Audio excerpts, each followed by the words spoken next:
ყველას მოგილოცავთ. ხარების წინვალე დღესასწაულს ჩვენო ქრისტეს მიერ საყვარელო.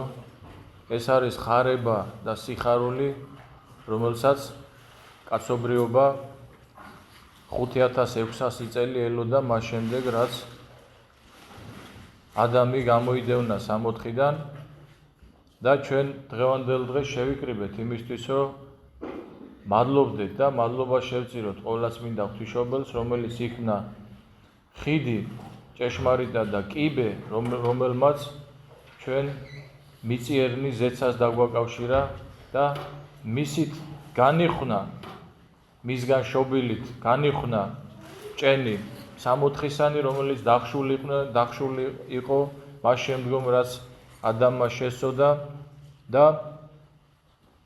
როგორც ჩვენ ვკითხულობთ აი ამ დღევანდელი დღის სტროფაში, დღეს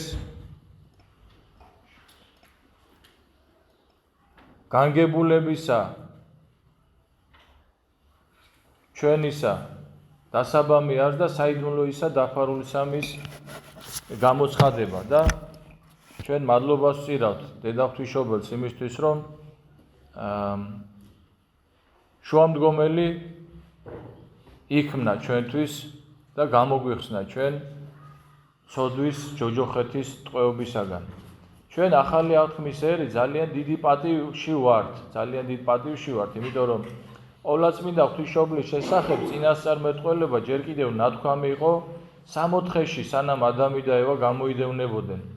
სამოთხიდან, როდესაც ღმერთი ეუბნება გველს, რომ დედაკაცისგან შობილი დაგამარცხებ. შენ და ეს დედაკაცი იყო ყოვლადწმინდა ღვთისმშობელი და აი ამ ადამიანს თავის ცხოვრებაში თავისი დედაკაცი, ანუ თავისი ევა ეგონა ეს დედაკაცი, მაგრამ იგი მიხვდა, რომ ესე არ იქნებოდა და ამის შემდგომ იყო სინანულით მოლოდინი და აი ამ სინანულით მოლოდინში ბევრი მართალი ადამიანი გამობწყინდა, რომელთა შესახებას ჩვენ გუშინაც წავიკითხეთ საწინასწარმეტყველოებში, აი მაგალითად იაკობის შესახებ წავიკითხეთ, როგორი ხილა მან კიბე, რომელზეც აღვიდოდნენ და გარდამოვიდოდნენ ანგელოზები და უფალი დამტკიცებული იყო მიზეზად, ეს კიბე არის ყოვლადწმინდა ღვთისმშობლის წინასახე. ანუ ძველი აღთქმის მართლები იგაურად რაღაც გამოცხადებითაც თუ ხედავდნენ იმას, რასაც ჩვენ მივემთხვიეთ და რასაც ჩვენ შეგვიძლია ახლა მივიდეთ იმ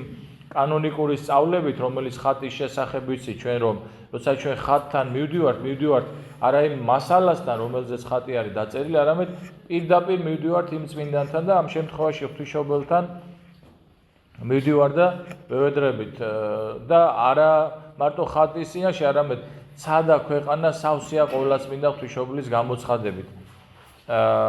ასევე ესაია წინასწარმეტყველმა დახშული ჭე იხილა და ეს იყო ყოვლადწმინდა ღვთისმშობლის წინასახე. ანუ ესაია წინასწარმეტყველი ამხელა წმინდანი იყო, წარმოიდგინეთ და აი ესე იგაურად ხედავდნენ ისინი ყოვლადწმინდა ღვთისმშობელს.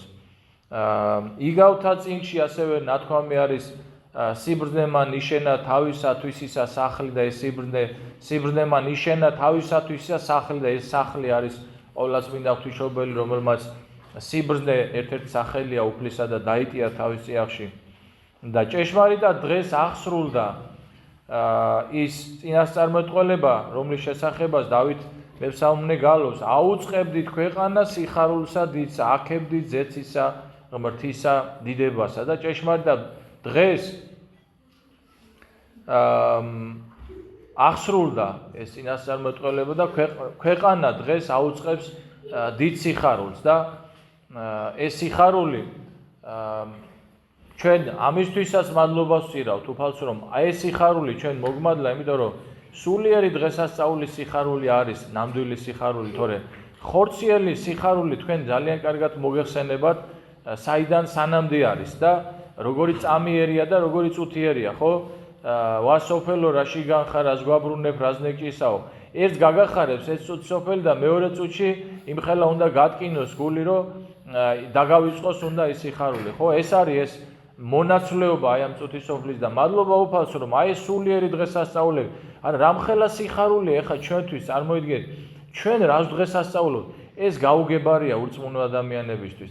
მაგრამ მორწმუნე ადამიანებისთვის რამხელა სიხარულის დღე გვაქვს ჩვენ დღეს, რომ წარმოიდგინეთ, ხო, აი ეხარა ღვთისმშობელს, მაგრამ არა მარტო ღვთისმშობელს ეხარა, მთელ სამყაროს ეხარა და ჩვენ აი გუშინ ვიბრძანდებოდით, ჩვენ თქვით, რომ აი რატომ არის აი ძველი ნათქვამი არის ქართული, რომ ხარების დღესასწაულზე, რომ ამ დღესო ჩიტის კი ბუდეს არ იკეთებს და რატომ არის ეს ნათქვამი? იმიტომ რომ როდესაც მთავარანგელოზი მოვიდა, აი ჩვენ წავიკითხეთ სახარება გაბრიელი, მთავარანგელოზი მოვიდა ყოვლადწმინდა ღვთისმშობელთან და ეუბნება გიხაროდენ ღვთისმშობელო, ქალწულო გიხაროდენ, მიმადლებულო უფალი შენთანა. და ღვთისმშობელი გაკვირვებით კითხულობ, ვით არ მეარს მოკითხვა ესე. საერთოდ ძველ აღთქმაში ანგელოზის გამოცხადება დიდ შიშს და ძრწოლასთან იყო დაკავშირებული, იმიტომ რომ ძირითადად ან სიკვდილის მაუწყებელი იყო, ან რაღაცა დიდი რაღაცა მოვლენის და ღვთისმშობელი არ შეშინებულა. უბრალოდ ფიქრობდა, რა მოკითხვა არის ეს? გიხაროდენ მიმადლებულო უფალი შენთანა. და აი ამ თავის ფიქრს, აი ამ კითხვას მთავარანგელოზი განუმარტავს და ეტყვის, რომ პოვე მადლი წინაშე ღვთისა. მე მინდა რომ აი რამოდენიმე სიტყვა მაქვს მონიშნული, რომელზეც ჩვენ მინდა რომ ყურადღება გავამახვილოთ, იმიტომ რომ ღვთისმშობელი ჩვეულებრივი ადამიანი იყო და მართლმორწმუნე ადამიანის ცხოვრების აზრი არის სულიწმინდის მადლის მოპოვება. აი ხედავ ჩვენ რომ ყოვლადწმინდა ღვთისმშობელმა იმხელა მადლი მოიპოვა სულისაწმინდისა, რომ ღმერთმა ხორცი შეისხა მისგან. და აი ამას მინდა მივაქციოთ, აი ნახეთ ანგელოზის ეუბნება, ანგელოზი კი არ ეუბნება, რომ შენ დაბადებიდან გამოგირჩია, თუმცა რა თქმა უნდა გამორჩეულიც იყო, მაგრამ ამას კი არ ეუბნება ანგელოზი. ანგელოზი მიანიშნებს რაზე, რომ შენ იცხოვრე ისე, რომ მოიპოვე მადლი სულისაწმინდისა და უფალი შენთანა და შობ შენ ძეს და იგი იქნება მარადიულად იმეუფებს დავითის საყდარზე. დავითის საყდარი და იაკობის სახლი ეს არის მორწმუნე ადამიანები.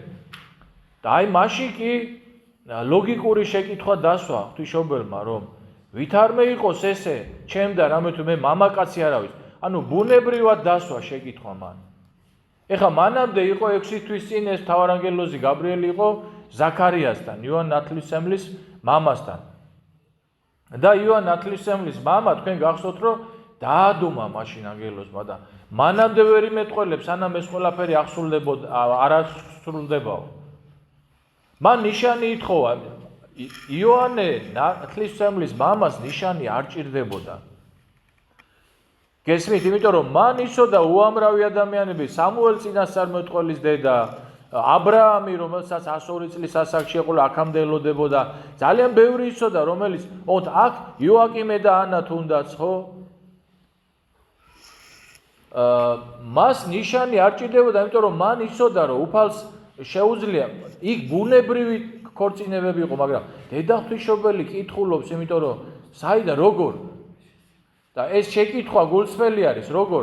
მე მამაკაცი არა ვიცი. და ისიც აი გუშინ საკითხავებში ესეთი რაღაც საკითხავები არის გაცოცხლება იმ დიალოგის, რომელსაც დედა ღვთისმშობელი ელაპარაკება ამ შემთხვევაში მთავარანგელოზს და მესმაო, შენი სიტყვაო, არამედ მეშინის და განცვიფრებული ვარო, რათა არა ცდუნებითა ვითარცა ევა ღმრთისაგან შორად წარმგზავნო მეო. ნახეთ რისი ეშინია.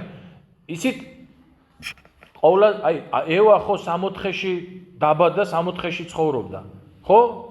ევა 60-ში ცხოვრობდა, 60-ის გარეთ, მან არ იცოდა ეს 60-ის გარეთ რა ხდებოდა. ანუ ევა სულიერება სტანაწარხთა ყოვლადწმინდა ღვთისმშობელი, რაც უნდა ექნა ევას, ამიტომ ახალ ევას უწოდებს მას.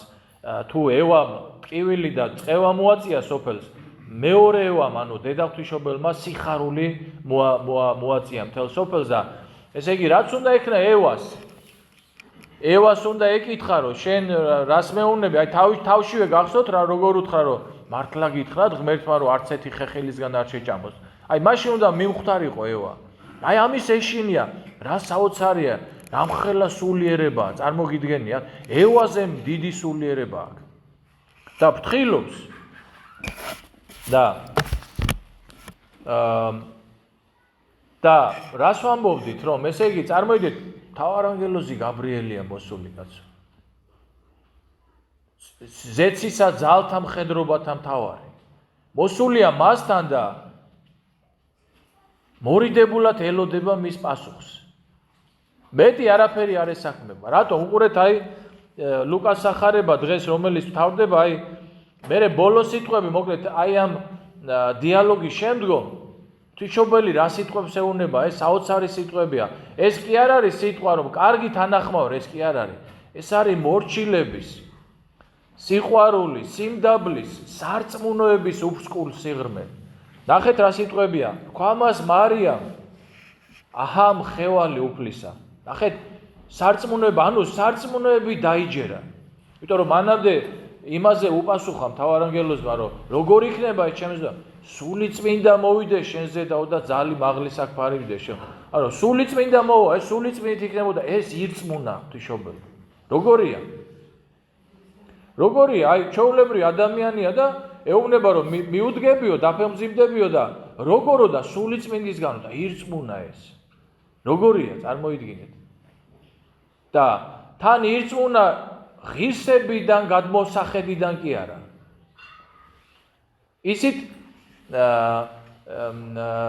აი გადმოცემა არისო, ყოვლადწმინდა ღვთისმშობელი ამ დროს ორი გადმოცემა არის. ერთი გადმოცემა გვიყვება რომ ყოვლადწმინდა ღვთისმშობელი ამ დროს კითხულობდა ესაია წინასწარმეტყველს. აჰა ქალწული მიუდგეს და შვეს და უწოდიან სახელი მისი ემანუილი და იესო ერთი და იგივეა.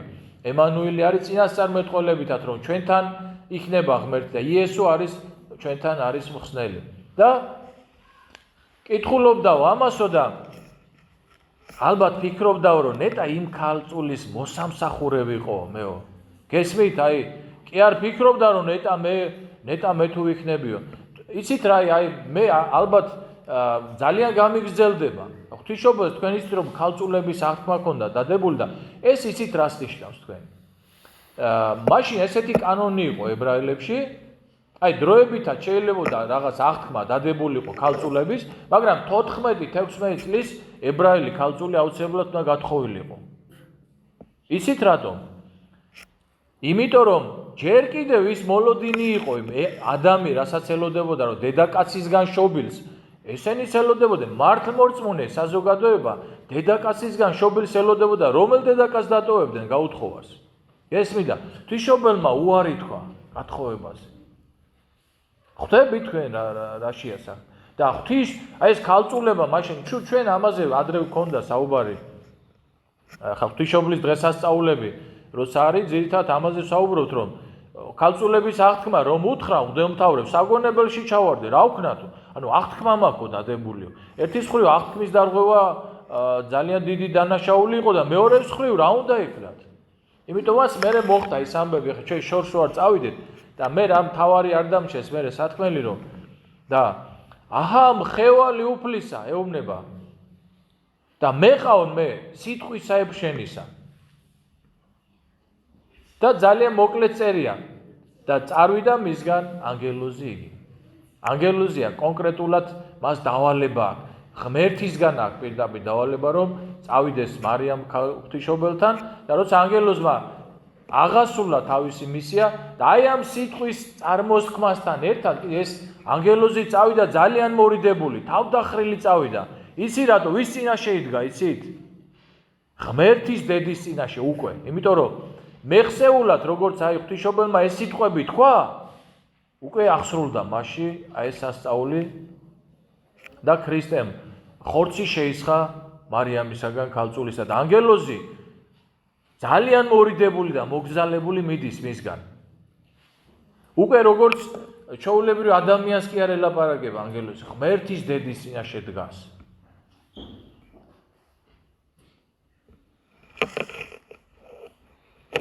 და დღევანდელ დღეს აი გუშინაც აღვნიშნე რომ ესე იგი დღევანდელ დღეს აი მე ძალიან გულისწყივილი დღესაც მინდა რომ აღვნიშნო რომ სოფელში ახლა ხო დავდივარ აი რო ჩამოვილი ხოლმე ადამიანები ელოდებიან სულ რაღაცა მატერიალურს რაღაცა ყველა რაღაცას ელოდება, მაგრამ დღევანდელ დღეს როგორ არ უნდა ელოდებოდე აი ამ დღეს ხო და რატო ამეთქი წეღან ეხა ისიც არ გამოგჩეს არ დავასრულე წეღან რომ რატომ არის ჩიტი ბუდეს რატომ არ იკეთებსო ნათქვამი რატომ არის დღევანდელ დღეს იმიტომ რომ მთელი სამყარო იყო გარინდული მაგ დროს თავარანგელოზი რომ მოვიდა ეხა თუ რაღაც ეჭვი გეპარებათ სამყარო და უსულო ისინი როგორ იგრძნობენ ამასო მე გეტყვი თქვენ და უბრალოდ ბიბლია ამას გვეუბნება რომ თავიდან ეს ქარიშხალი, სიცივე, ეკალბარდი, რაღაც ესენი კი არ იყო.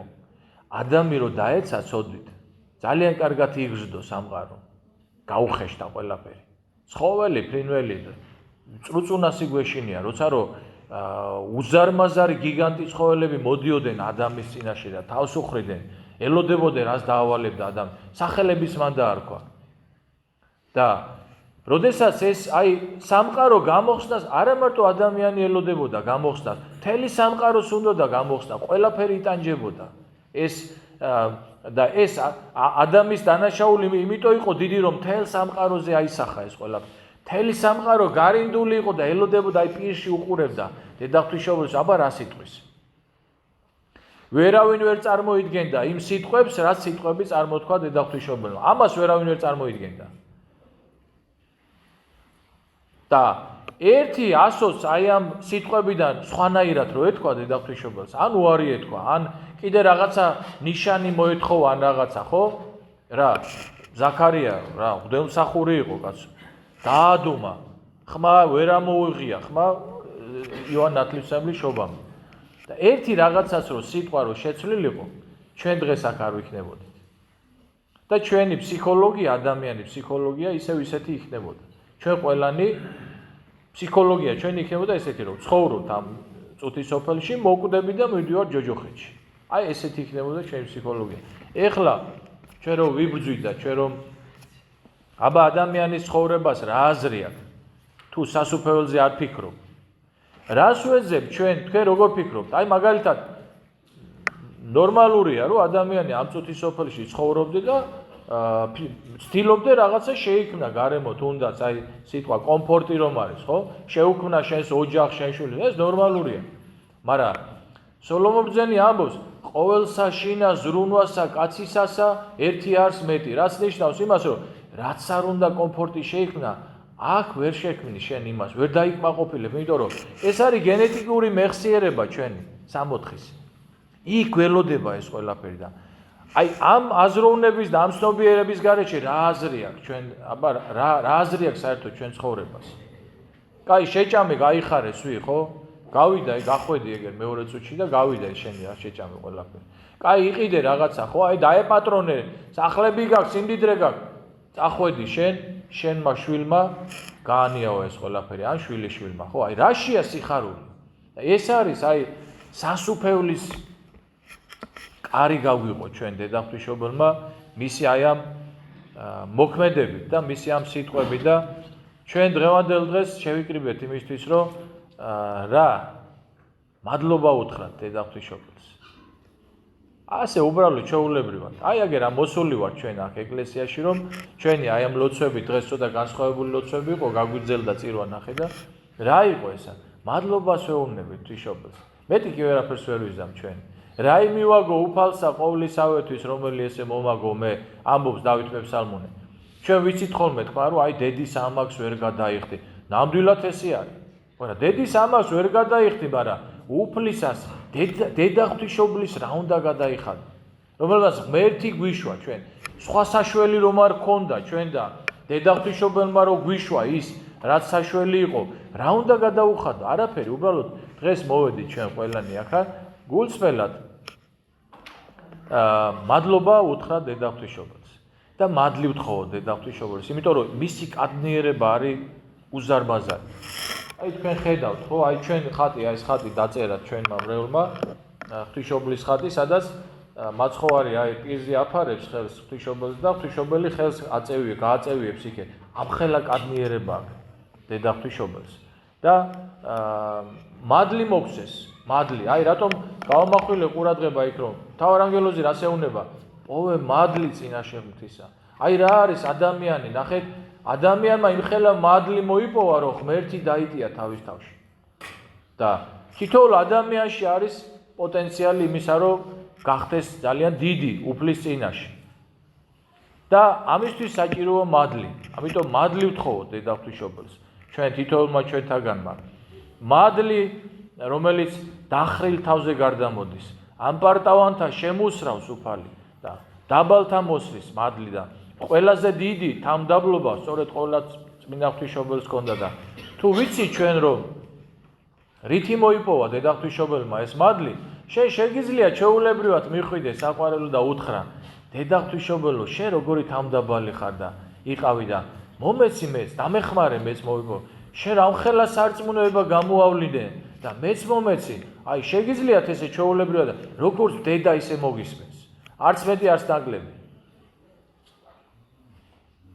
მან ჩვენი ცოდვებიც იცის, ჩვენი ავიც იცის, ჩვენი კარგიც იცის, ყველაფერიც იცის, მაგრამ ადამიანი არის საოცარი არსება და როცა მიდიხარ შენ და ეუბნები რომ დამეხმარე დედა ღვთისმშობელო, აი სუსტი ვარ, უძლური ვარ, ურწმუნო ვარ, უნანელი ვარ, უმადური ვარ, დამეხმარე, შენ ხომ მქონდა ეს ყველაფერი, მოგცემს მადლს. გამოგითხოვს თავისი ძისაგან და ეს ხატი ნახეთ, ღვთისმშობლის ხატი. ღვთისმშობლის ხელი ყოველთვის მაცხოვრისკენ არის მიმართული. შენ ღვთისმშობელთან რომ მიდიხარ, ის იმ წუთში მაცხოვარს ეუბნება და თხოვს და რამხელა კადნიერება აქვს, აი ამ ხატზე არის გამოსახული.